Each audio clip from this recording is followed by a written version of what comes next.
Can I call you back? 多少关你ให้ฉันได้มีเธอข้างๆในทุกวันก็รู้ว่าฉันนั้นไม่ไปไหนหากวันไหนวันนั้นที่เธอเสียใจแต่ฉันจะเปลี่ยนโลกทุกทิ้งไปต่อจากวันนี้ให้ฉันได้มีเธอข้างๆในทุกวันก็รู้ว่าฉันนั้นไม่ไปไหนหากวันไหนวันนั้นที่เธอเสียใจแต่ฉันจะเปลี่ยนโลกทุกทิ้งไปให้เป็นสีชมพู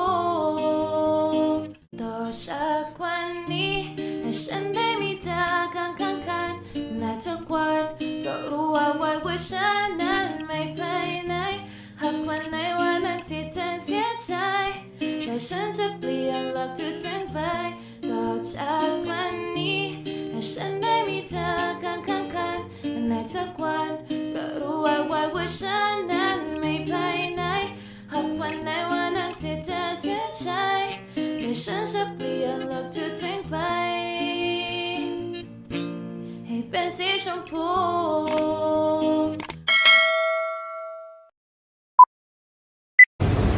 Yes. One Ayala. So guys, it's day 9 of our uninterrupted vacation and it's holiday. Araw ng kagipitan. Araw ng kagitingan. And ano niya guys, walang pasok siya. Nandito ulit kami sa Glorieta. At for the first time, hindi namin kasama si Pangotnot. So, ano nga bang gagawin natin dito? Let's see. So guys, struggle is real kasi hindi nyo mahanap kung nasaan ang EO. Alam na namin kung saan yung EO na pinagtinginan niya before. Yung EO ngayon, and hindi niya alam kung saan. Nagmamap na siya pero hindi pa rin lumalabas sa map niya. So, kailangan namin humanap ng guard para magtanong. Let's go. Ay, pagkaul. Ano ba yan? Sa labas na siya. Dito sa supermarket. Layo naman ang ibig. Dito din tayo bumalik. Oh, wala pa sa Mexico. Sa labas nga siya.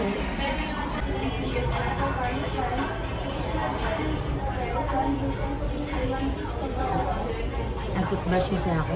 Naghalo yung asin ba yun? We have chicken fingers po. Fingers, panis and garlic parmesan. And get to like flat. Kakain muna kami bago hanapin ang EO.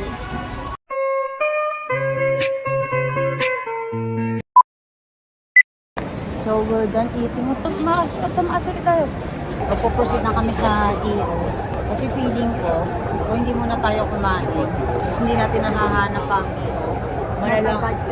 Oo, malalang.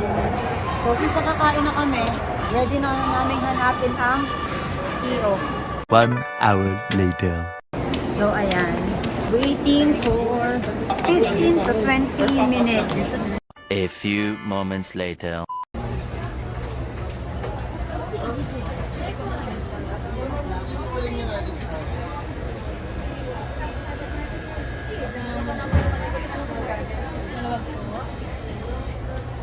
More moments later. Okay, guys. So, yan yung dahilan kung bakit more moments later. Kanina walang salamin. Ngayon may salamin. Ako may gano'n mo ng tipo. Ang taray. Ganda yan. So, nandito na naman kami sa Auntie Anne's. Kasi nagpapabili ang kanyang inaanak. B. Yes, so bibili siya. So, we're going home.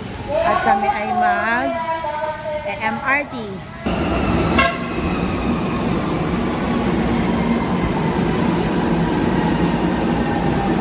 4 hours later. So guys, time check, it's 10:50 p.m. At nakauwi na kami ng bahay. Nakakain na rin kami. Nakapag-print na rin siya nung kakailanganin namin para bukas. Kasi pupunta kami ng Batangas. So ngayon, nagliligpit kami ng mga dadalhin namin sa Batangas. Kasi 2 nights and 3 days kami doon. So, habang inaayos namin yung aming mga gamit para bukas, ikikwento ko yung pagpapasalamin niya kung bakit siya nakasalamin na yan. Kasi ganito, hindi ko siya nabablog nung nasa EO kami. Kasi, una, madaming tao. Pangalawa, hindi naman sponsor si EO. So, para i-feature siya. Pangatlo, ayun nga, yung permission ba? Kasi syempre may mga mahahagip din ng mga tao. And so mag-a-add na lang ako ng clip dito na nakuha ko kanina sa EO. Yung salamin niya guys ay pag nasa araw, magda-dark siya, ganun. So yan na talaga yung kanyang dream eyeglasses. So guys, tapos na kami mag-impake ng aming mga kagamitan for tomorrow's trip. Ayun, mag-outro na ako. And that's it sa ating day 9 of uninterrupted vacation. See you tomorrow. Bye!